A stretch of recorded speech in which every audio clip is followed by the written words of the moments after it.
شادی کی ضرورت ہے, عمر بھی 26 سال ہو گئی ہے, تخصص بھی کر لیا ہے, والدین کہتے ہیں ابھی مزید پڑھو, ابھی شادی نہیں کرنی. ایک تو بڑا مسئلہ یہ ہے کہ شادی اور تعلیم کو ایک دوسرے کے مخالف سمجھا لیا گیا ہے.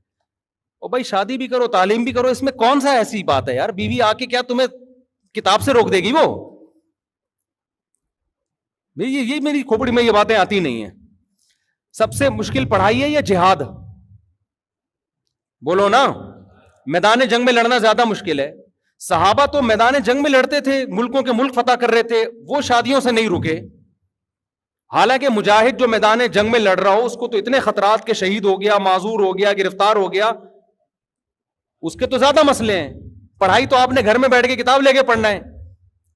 تو یہ دماغ سے نا یہ نکالو. دونوں کام ساتھ ساتھ زیادہ اچھے ہو سکتے ہیں, بلکہ آپ کی برائیوں سے بچ جاؤ گے بہت ساری, اور آپ کی سوچ مرتکز ہو جائے گی. کہیں عشق معاشقہ ہو گیا یونیورسٹی میں تو پڑھائی گئی تیل لینے, سمجھتے ہو نا. معشوقہ کے چکر میں وہ بلیاں ستاتی ہیں اور چوہے قدرت کے دیکھتے ہیں, یہ سارے شعر و شاعری شروع کر دے گا. تو اس لیے بھائی جتنے بڑے بڑے علماء ہم نے دیکھے ہیں شادی کے بعد انہوں نے بہت زیادہ علم میں ترقی کی ہے. تو یہ کوئی مسئلہ نہیں ہے. دیکھو میں الحمدللہ اللہ مجھ سے کتنے کام لے رہا ہے نا, ٹوٹے پھوٹے جتنے میرے کام ہو رہے ہیں. سیلاب زدگان کے لیے پورے ملک کا دورہ کر کے آیا, میرے بیانات ہیں, تفسیر کے لیکچر ہیں, دارالفتہ میں الگ ٹائم ہے, جامعۃ الرشید میں الگ میں حدیث کا گھنٹہ لے رہا ہوں, وہاں پڑھا رہا ہوں, اس کے لیے بھی پہلے اسٹڈی کرنی پڑتی ہے. بہت سارے مسائل ہیں, بچے بھی ہیں, بیویاں بھی ہیں, سارے کام ساتھ ساتھ ہو سکتے ہیں. کوئی کام کسی وجہ سے رکتا نہیں ہے, سمجھتے ہو. اور اگر کہیں پہلے یہ پھر یہ, تو نہ یہ ہوگا اور نہ وہ ہوگا. تو اس لیے اماں ابا کو اللہ ہدایت دے یار, پتہ نہیں کیا ہو گیا. یہ لو بھائی, خواتین جو لڑکیاں کی یونیورسٹیوں میں کہہ رہے ہیں ہم شادی کریں گی تو پڑھائی رک جائے گی. بھائی آپ سسرال سے ایگریمنٹ کر لو, ہم شادی بھی کریں گے اور اس شرط پہ کہ ہماری پڑھائی میں سسرال رکاوٹ نہیں ڈالے گا.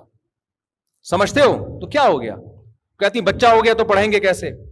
بھائی بچہ ہو گیا نا, پریگنینسی کے دوران بھی عورت پڑھ سکتی ہے. آپ میں نے جرمنی میں اور یورپ کی یونیورسٹیوں میں ہمارے ریلیٹو پڑھتے ہیں, وہ بتاتے ہیں کہ انگریز لڑکیاں پریگنینسی کے دوران بھی یونیورسٹیوں میں آ رہی ہوتی ہیں, پڑھ رہی ہوتی ہیں.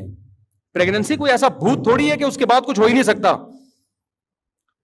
تو کہہ رہے یہاں تو آتی ہیں انگریز عورتیں جن کے پیٹ میں بچہ بھی ہوتا ہے اور پڑھ بھی رہی ہوتی ہیں آ کے. ہاں ولادت کا عمل ہے, پھر اس کے بعد 40-50 دن کا ایک ٹینشن ہوتی ہے, تو چھوڑ دیں ان دنوں میں. ویسے بھی پورے سال آج کل پڑھائی کے دنوں میں کوئی نہیں پڑھ رہا ہوتا.